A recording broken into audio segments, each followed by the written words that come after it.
നാളെ പരലോകത്ത് അല്ലാഹു ചോദിക്കുമെന്ന് റസൂലുള്ളാഹി സ്വല്ലല്ലാഹു അലൈഹി വസല്ലം, യാ അബ്ദി, എന്റെ അടിമയെ ജുഅ്തു ഫലം തുത്ഇമിനി, എനിക്ക് വിശപ്പ് വന്നപ്പോൾ നീ എന്തേ എനിക്ക് ഭക്ഷണം തരാതിരുന്നത്? അല്ലാഹുവേ, നിനക്ക് ഭക്ഷണം തരാൻ നിനക്ക് വിശക്കുമോ? അൻത റബ്ബുൽ ആലമീൻ, നീ ലോകരക്ഷിതാവല്ലയോ പടച്ചവനെ? അല്ലാഹുവിന്റെ മറുപടി എന്താണെന്നറിയോ? ഭക്ഷണം കഴിക്കാൻ വകയില്ലാത്ത ഒരു മനുഷ്യൻ അവിടെ ഉണ്ടായിരുന്നുവല്ലോ. നിങ്ങൾ തേടി പുറപ്പെട്ടപ്പോൾ കണ്ടെത്താൻ പറ്റിയില്ലേ? 21 റിയാൽ കൊണ്ട് ഒരു മാസക്കാലത്തോളം പിടിച്ചു നിന്നൊരു സഹോദരൻ, ഒരു വലിയ പവറിൽ നല്ലൊരു സ്ഥാനത്തിരുന്ന ഒരാൾ കട്ടപ്പാടിലേക്ക് പോയൊരനുഭവം നിങ്ങൾക്ക് അന്വേഷിച്ചപ്പോൾ മനസ്സിലായില്ലേ? നിങ്ങൾക്കിടയിൽ ഇങ്ങനെ പട്ടിണി കിടക്കുന്നവരുണ്ടായിരിക്കെ നിങ്ങൾ എന്തേ അവർക്ക് ഭക്ഷണം കൊടുക്കാതിരുന്നത്? നീ അത് ചെയ്തിരുന്നുവെങ്കിൽ അതിന്റെ പ്രതിഫലം നിനക്കിവിടെ കിട്ടുമായിരുന്നുവല്ലോ. നീ എന്തേ എനിക്ക് ഭക്ഷണം തരാത്തത്? അപ്പൊ ഒരാൾക്ക് ഭക്ഷണം കൊടുക്കുന്നത് അള്ളാഹുവിന് കൊടുക്കുന്ന പോലെ. അല്ലാഹു ഗനിയ്യുൻ ഹമീദ്, അള്ളാഹുവിന് ഭക്ഷണത്തിന്റെ ആവശ്യമില്ലല്ലോ. അള്ളാഹുവിന്റെ സൃഷ്ടികൾ, അള്ളാഹുവിന്റെ ആശ്രിതരാ, അവർക്ക് കൊടുത്തുകൂടായിരുന്നോ? അള്ളാഹു ചോദിക്കാൻ. നിങ്ങളെ റമദാനം വരുന്നത് ഒരാൾക്കെങ്കിലും ഇഫ്താർ കിറ്റ് കൊടുത്തോളൂ. ആർക്കെന്നറിയോ? ഈ ലേബേഴ്സ് ഉണ്ടാവില്ലേ നമ്മുടെ നാട്ടിൽ നിന്ന്, ഇന്ത്യയിൽ നിന്ന് വരുന്ന, നമ്മുടെ കേരളത്തിലെ ലേബേഴ്സ് ഒന്നും ഉണ്ടാവും തോന്നണില്ലല്ലേ? എന്നാലും ചില തിരുവനന്തപുരം ഭാഗത്ത് നിന്നൊക്കെ കാണാറുണ്ട്. ആയിക്കോട്ടെ, ബംഗ്ലാദേശുകാരോ പാകിസ്ഥാനികളോ നമ്മൾ ആന്ധ്രാപ്രദേശിൽ നിന്ന് വരുന്നവരോ ആരോ ആയിക്കോട്ടെ, ആ നോമ്പ് തുറക്കാൻ നേരത്ത് നല്ല വിഭവമായ ഭക്ഷണം നമുക്ക് കൊടുക്കാൻ പറ്റും. ഒരു കീസ്, നിങ്ങൾ വാഹനത്തിലോ ബസ്സിലോ പോവാണ്, ഒരു മുസ്ലിമാന്ന് കണ്ടു, റമദാനൊക്കെ കുറച്ച് തലയിൽ തൊപ്പിയൊക്കെ വന്നിട്ടൊന്ന് ഉഷാറാവൂലേ? മുസ്ലിമാന്ന് തിരിയോലോ, കൊടുക്കുക. നിങ്ങൾ ആരാന്ന് ഓർക്കും അറിയേണ്ട, പേരും നാടും ചോദിക്കേണ്ട, കാഴ്ചയിൽ മുസ്ലിമാണെന്ന് തോന്നുന്നുണ്ട്, ആയിക്കോട്ടെ, അത്രേ നമുക്ക് വേണ്ടുന്ന. ഒരാളെന്ത് ചെയ്യേണ്ട, പരീക്ഷിക്കേണ്ട ആവശ്യമില്ലാന്ന്. ഒരാളിപ്പോൾ നമ്മുടെ നാട്ടിലൊക്കെ പ്രത്യേകിച്ച് യാചിക്കാൻ വേണ്ടി വരും ആൾക്കാർ. ഡിസ്കറേജ് ചെയ്യേണ്ട വിഷയമാണ്, യാചിക്കാൻ പാടില്ല. പക്ഷെ യാചിച്ച ഒരാൾ വന്നാൽ നിങ്ങൾ ഉള്ളത് കൊടുക്കണം, അല്ലെങ്കിൽ നല്ല വാക്കെങ്കിലും കൊടുക്കണം. നമ്മളെന്താ പറയാ, മുസ്ലിമാ, എവിടുന്ന് വരുന്നത്? നാട് കൂരങ്ക്, നാട് ഏത്, പേരേത്, ഇരിക്ക് ഫാത്തി ഓതാറിയോ, അങ്ങ് ഓതെടുക്കാറിയോ, 2 റക്അത്ത് നിസ്കരിക്ക്, ഇതൊന്നും ചെയ്യാൻ പാടില്ല. അതൊന്നും നമ്മളോട് പറഞ്ഞിട്ടില്ല എന്ന്. നമ്മളങ്ങനെ എക്സാം ചെയ്യേണ്ട, അവരെ ടെസ്റ്റ് ചെയ്യണ്ട. നിങ്ങൾക്ക് വിശ്വാസം തോന്നുന്നുണ്ടോ? കൊടുത്തോ, അല്ലെങ്കിൽ പോയിക്കോട്ടെ, പിന്നെ വാന്ന് പറയാം, പിന്നെ തരാന്ന് പറയാം. അങ്ങനെയാണ്. മുസ്ലിമായ ഒരാൾക്ക് നിങ്ങൾ ഭക്ഷണം കൊടുക്കുക, ഭയങ്കര കൂലിയാണ്. മനുഷ്യർ ആർക്കും കൊടുത്താൽ കൂലിയാണ്, മുസ്ലിമിന് കൊടുത്താൽ ഭയങ്കര കൂലിയാണ്. ഭക്ഷണം കൊടുക്കുക.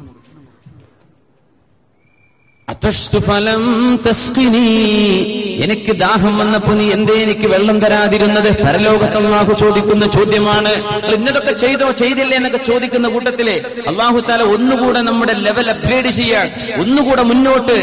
ഡൂസ് ആൻഡ് ഡോൺസ് മാത്രം പോരാ, കുറച്ചുകൂടെ കൂലി കിട്ടുന്ന കാര്യം നീ എന്ത് ചെയ്തു? വോളണ്ടറി പ്രവർത്തനം. അത് നമ്മൾ വോളണ്ടിയർമാർ എന്നാ പറയാ, വിഖായ വോളണ്ടിയേഴ്സ് എന്നാ പറയാ. വിഖായയുടെ വോളണ്ടറി പ്രവർത്തനം എന്ന് പറഞ്ഞാൽ എന്താ? സ്വമേധയാ ചെയ്യുന്ന ആൾക്കാണ് വോളണ്ടിയർ എന്ന് പറയാം. വോളണ്ടിയർമാർക്ക് ശമ്പളം കൊടുക്കൂല. എന്തേ? വോളണ്ടിയർ എന്ന് പറഞ്ഞ വാക്കിനർത്ഥം തന്നെ അതാണ്, സ്വയം സന്നദ്ധനായി വരുന്ന ആള്. ഞാൻ ചെയ്തോളാം, കുഴപ്പമില്ല, അങ്ങനെ ഉണ്ടാവും കുറെ ആൾക്കാർ. അങ്ങനെ അള്ളാഹു കുറച്ച് ആൾക്കാരെ തോന്നിപ്പിച്ചില്ലെങ്കിൽ എത്ര രോഗികൾ റോട്ടിൽ മരിക്കും, എത്ര രോഗികൾക്ക് മരുന്ന് കിട്ടാതെയാവും. കുറച്ചാളുകൾ അള്ളാഹു തോന്നിപ്പിക്കല്ലേ. ഇസ്ലാം പറയുന്നൊരു വളരെ മനോഹരമായ ഒരു ആശയം, ബിർറു ആബാഅക്കും തബുറുക്കും അബ്നാഉക്കും. അത് ഹദീസാണ്. നിങ്ങളുടെ ഉമ്മാക്കും അപ്പാക്കും നിങ്ങൾ സേവനം ചെയ്തു, നിങ്ങളുടെ മക്കൾ നിങ്ങൾക്ക് സേവനം ചെയ്യും. ഇനി ഒരു മഖൂലയുണ്ട്, ഉലമാ പറയുന്നൊരു വാക്കുണ്ട്, അത് ഹദീസല്ല. മൻ ബർറ ഗൈറ വാലിദൈഹി ബർറഹു ഗൈറു അബ്നാഇഹി.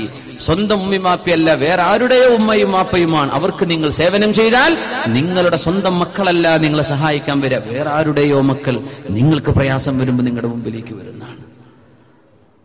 അപ്പൊ നമ്മളത് ചെയ്യാം. അള്ളാഹു നമുക്ക് തൗഫീക്ക് ചെയ്യട്ടെ. നമ്മുടെ ഇല്ലായ്മ വല്ലായ്മ ഒന്നും പറയേണ്ട, ഒരുപാട് അള്ളാഹു നമുക്ക് തന്നിട്ടുണ്ട്, കയ്യും കാലും ആരോഗ്യമൊക്കെ, അതുകൊണ്ടൊക്കെ ചെയ്തു കൊടുക്കുക. അള്ളാഹു നമുക്ക് തൗഫീക്ക് ചെയ്യട്ടെ. അള്ളാഹു പറയും, ആ വെള്ളം കുടിപ്പിച്ചിരുന്നുവെങ്കിൽ അതിന്റെ കൂലി നിനക്ക് ഇവിടെ കിട്ടുമായിരുന്നുവല്ലോ. ഹദീസിനെ ശ്രദ്ധിക്കണം, ഒക്കെ ഒരുപോലെ ഒരു വ്യത്യാസം ഉണ്ട്, നിങ്ങൾ പറഞ്ഞു തരണം. ആദ്യം പറഞ്ഞു ഭക്ഷണം തന്നിരുന്നുവെങ്കിൽ അതിന്റെ കൂലി നിനക്ക് ഇവിടെ വാങ്ങാമായിരുന്നുവല്ലോ. വെള്ളം കുടിപ്പിച്ചിരുന്നുവെങ്കിൽ, കുടിക്കാൻ വെള്ളം കൊടുത്തിരുന്നുവെങ്കിൽ അതിന്റെ കൂലി നിനക്ക് ഇവിടെ ലഭിക്കുമായിരുന്നുവല്ലോ. നിങ്ങളിപ്പോ വെള്ളം കുടിച്ചോ? ഫ്രീ ആയിട്ടല്ലേ കൊടുത്തത്? ഫ്രീ ആണോ കാശിനാണോ? ഫ്രീ ആണ്. അൽഹംദുലില്ലാഹ്. നമുക്ക് ഫ്രീ ആവശ്യം ഉണ്ടായിട്ടില്ല, ആ കൊടുക്കുന്ന ആൾക്കൊരു കൂലി കിട്ടണ്ടേ, അതിനാണ്. അതിന് കായ് വാങ്ങിയാൽ 1 റിയാൽ 2 റിയാൽ ഇവിടെ കിട്ടും, ഇവിടെ പോയി എന്തെങ്കിലും കിട്ടുമോ?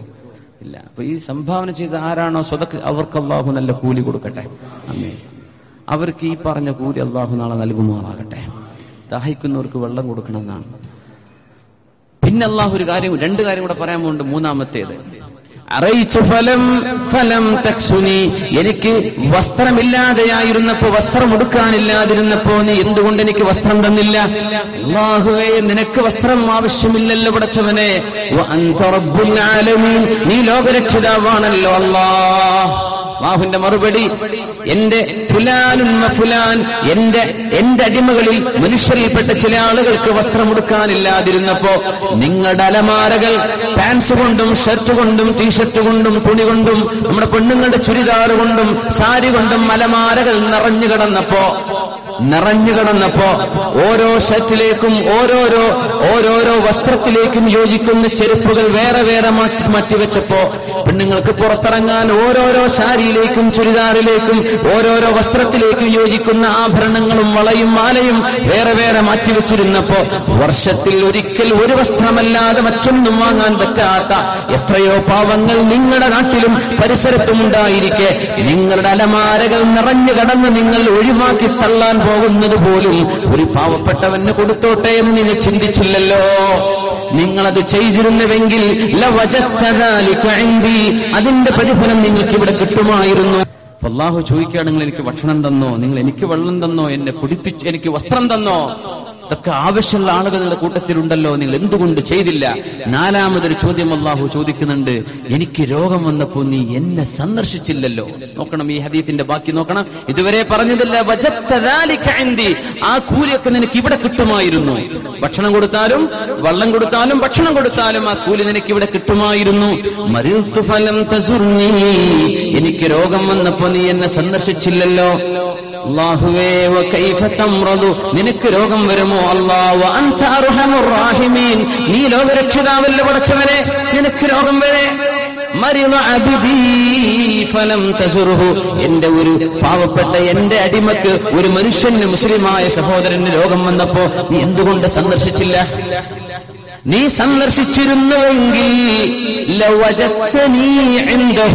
ആ മനുഷ്യന്റെ അടുത്ത് എന്നെ നിനക്ക് കാണാമായിരുന്നുവല്ലോ, ഞാൻ അവിടെ ഉണ്ടായിരുന്നുവല്ലോ. മറ്റതൊക്കെ പറഞ്ഞെന്താ? ആ കൂലി എന്റെ അടുത്ത് കിട്ടുമായിരുന്നല്ലോ, അതിന്റെ കൂലി ഇവിടെ കിട്ടുമായിരുന്നല്ലോ. രോഗിയെ പറ്റി പറഞ്ഞത്, നീ എന്നെ സന്ദർശിച്ചിരുന്നുവെങ്കിൽ ആ രോഗിന്റെ അരികത്ത് ഞാനുണ്ടായിരുന്നുവല്ലോ. അതുകൊണ്ടാണ് ഒരു രോഗം അല്ലാഹു തരുന്ന നിഅമത്താണ്. ആ രോഗിയുടെ അരികത്ത് പോയിരിക്കുന്നത് കൂലിയാണ്. അവിടെ ചെന്ന് ദുആ ചെയ്താൽ കൂലിയുണ്ട്. അത് അല്ലാഹുവിന്റെ തിരുസന്നിധിയിൽ പോയിരിക്കുന്നത് പോലെ ഞാൻ അവിടെ ഉണ്ടായിരുന്നല്ലോ, നീ എന്തേത് ചെയ്യാതിരുന്നത്? ഈ 4 ചോദ്യങ്ങൾ അല്ലാഹു തരുന്നത് നമ്മുടെ വിഖായുടെ വളണ്ടിയർമാർ ഇറങ്ങിത്തിരിച്ച പോലെ, നമ്മുടെ മെഡിക്കലായിട്ടും സോഷ്യലായിട്ടും രോഗികൾക്ക് നമ്മുടെ നിയമസഹായം എന്നൊക്കെ പറഞ്ഞ പോലെ എല്ലാം ഭക്ഷണവും വെള്ളവും വസ്ത്രവും രോഗികളെ സന്ദർശിക്കാനും നിങ്ങൾ എന്തുകൊണ്ട് വന്നില്ല എന്ന് അല്ലാഹു നാളെ ചോദിക്കാൻ പോകുന്ന ഖിയാമത്തിന്റെ ചോദ്യങ്ങളിലുണ്ട്.